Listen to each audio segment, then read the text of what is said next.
नमस्कार बंधुসকল जुबाई TM learning channel तरफर पर आपनाक पुनर स्वागतम जानाइছো आमार अन्य एटा भिडिओ लई। बंधुসকল आजिर भिडिओ सम्पर्के आलोचना आगत आपनालोকক सरू एटा रिक्वेस्ट करिम, यदि आपनालोके এই ভিডিওটো प्रथम চাই আছে বাৰু এই ইনফৰমেশনখিনি পাই আপোনাৰ কিবা লাভ হৈছে বুলি ভাবে তেতিয়াহলে আপোনালোকে মোৰ চেনেলটো অবশ্যই সাবস্ক্ৰাইব কৰি ৰাখিব। ধন্যবাদ। বন্ধুসকল বলক আমি সময় নষ্ট নকৰি আমাৰ ভিডিওটো আৰম্ভ কৰো। বন্ধুসকল চাওক, পাঁচ এনেকুৱা এটা কোম্পানী আছিলে যি কোম্পানীয়ে আমাৰ অসমৰ প্ৰায় বেছিভাগ মানুহৰে ধন লুটিপুটি লৈ গৈছিলে। কিন্তু বন্ধুসকল বৰ্তমান এনেকুৱা এটা সিস্টেম আহি পৰিছে যিটো সিস্টেমত আপুনি যদি অনলাইন सबमिट करे डकुमेंट्स तेतियाहले आपुनार हे पैसाखिनि घुराई दियार सम्भावना आछे, माने घुराई दिब बुली हिहते কৈছে। गतिके बंधुসকল केनेके आपुनि आपुनार हे डकुमेंट्सखिनि अनलाइनत सबमिट करिब मोबाइलत हेइखिनि आपनालोকক स्टेप बाय स्टेप मैं देखुवाई दिम। बंधुসকल प्रथमे आपुनि यदि एटु एप्लाई करिब बिचारे तेतियाहले प्रथमे आपुनि आपुनार गुगल ब्राउजारটো ओपन करि लब। ब्राउजारটো ओपन करि लोৱাৰ पिছত आपुनि यात सार्च करिब सेबी PSEL refund.co.in लॉगिन मोर यात लिखा আছে, गति मैं यात सार्च कर दिलो। सार्च कर दियार लगे लगे आपलोक एनेकुवा एटा पेज खोल खाई যাব। एनेकुवा पेज खोल खोৱাৰ পিছত আপুনি প্ৰথম যেটো অপচন আছে হেতু ক্লিক কৰি দিব। ক্লিক কৰি দিয়াৰ পিছত আপোনাৰ এই বস্তুটো আসলতে নেদেখায়, গতিকে আপুনি ইয়াত তিনটা ডট আছে, ইয়াত ক্লিক কৰি আপোনাৰ মোবাইলটো ডেস্কটপ সাইড কৰি ল'ব। ডেস্কটপ সাইড কৰি লোৱাৰ লগে লগে আপোনালোকে চাব ধুনীয়াকৈ ডিটেইলছটো ওলাই আহিছে। বহুত অপেক্ষাৰ অন্তত আমাৰ এইটো পেজ খোল খালে আৰু এইটো পেজ খোল খোৱাৰ পিছত আপোনালোকে কি কৰিব, আপোনালোকৰ যেটো PSEL ৰেজিষ্ট্ৰেচন থাকিব হেতু যেটো নাম্বাৰ আছে হেতু নাম্বাৰটো প্ৰথমত ইয়াত ডায়াল কৰিব, তাৰ পিছত হেতু নাম্বাৰ আকৌ ইয়াত ডায়াল কৰিব। 3 নম্বৰত কি কৰিব, ইয়াত যেটো লিখা আছে ক্যাপচাৰটো চাই আপোনালোকে ইয়াতে ক্যাপচাৰটো দি দিব। দি দিয়াৰ পিছত লাষ্টত দিছে আপোনাৰ মোবাইল নাম্বাৰটো দিব দিছে, গতিকে এইখিনিত আপোনাৰ মোবাইল নাম্বাৰটো দি ল'ব। তাৰ পিছত ইয়াত জেনাৰেট OTP বুলি লিখা আছে, ইয়াত আপোনালোকে ক্লিক কৰি দিব। তেতিয়া আপুনি যেটো নাম্বাৰ দিছে হেতু নাম্বাৰত এটা OTP আহিব। OTP অহাৰ পিছত আপোনাৰ এটা অপচন আহি যাব, হেতু অপচনত আপোনাৰ OTPটো বিচাৰিব। গতিকে আপোনাৰ যেটো OTP আহিছে যেটো নাম্বাৰ হেতু নাম্বাৰ ইয়াত ডায়াল কৰি দিব। ডায়াল কৰি দিয়াৰ পিছত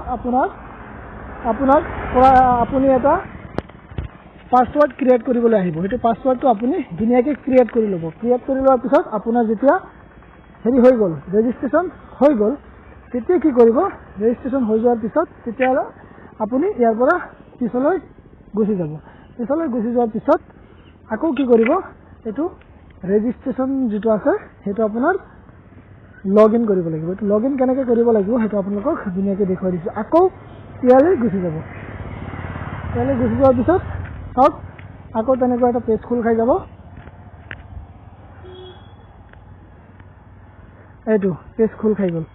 এতিয়া আপোনাৰ ইয়াত কি কৰিব লাগিব, PSEL ৰেজিষ্ট্ৰেচন নাম্বাৰটো দিব লাগিব আৰু আপুনি যেটো পাসওয়াৰ্ড ক্ৰিয়েট কৰিছিলে হেতু পাসওয়াৰ্ড ইয়াত ডায়াল কৰিব লাগিব আৰু ইয়াত ক্যাপচাটো দিব লাগিব আৰু আপুনি লগইন কৰিব। লগইন কৰাৰ পিছত আপোনাৰ 4টা ষ্টেপত কামখিনি কৰিব লাগিব আৰু কেনেকৈ কৰিব লাগে মই ধুনীয়াকৈ দেখুৱাই দিছো, আগলৈ চাই থাকক। বন্ধুসকল যেতিয়া আপোনালোকৰ তেনেকুৱা এটা পেজ খোল খাই যাব লগইন কৰাৰ পিছত, তো প্ৰথম অৱস্থাত আপুনি কি কৰিব লাগিব, ইয়াত যিখিনি ডকুমেন্টস আপোনাৰ দিব লগা আছে সেইখিনি আপুনি ইয়াত ডায়াল কৰি দিব। আপোনালোকৰ ইয়াত প্ৰথমে যিখিনি বিচৰা হৈছে সেইখিনি আপোনালোকে ধুনীয়াকৈ এটা এটাকৈ স্টেপ বাই স্টেপ আপোনালোকে দি যাব।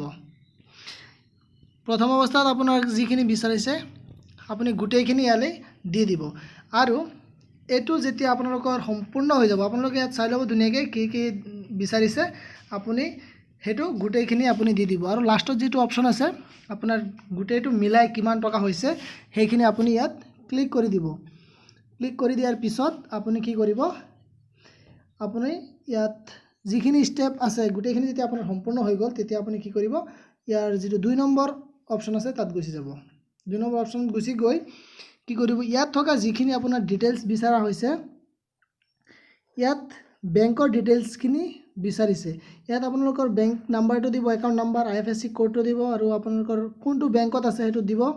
তাৰ পিছত যি বিচাৰা হৈছে বেংকৰ একাউণ্টটো আপোনাৰ কি হেতু দি দিব। গোটেইখিনি দিয়াৰ পিছত পৰৱৰ্তী সময়ত কি কৰিব, 3 নম্বৰত যোৱাৰ পিছত কি কৰিব, 3 নম্বৰত যিখিনি আপোনাৰ ডকুমেন্টস বিচাৰিছে আৰু সেইখিনি গোটেইখিনি আপোনালোকে ইয়াত ধুনীয়াকৈ ডায়াল কৰি দিব।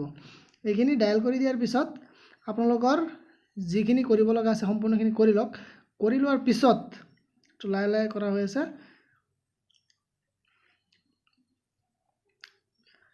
গোটেইখিনি ইয়াত ফটো দিব লাগিব, কিন্তু আপোনালোকে সেইটো যাতে পাহৰি নাযায়।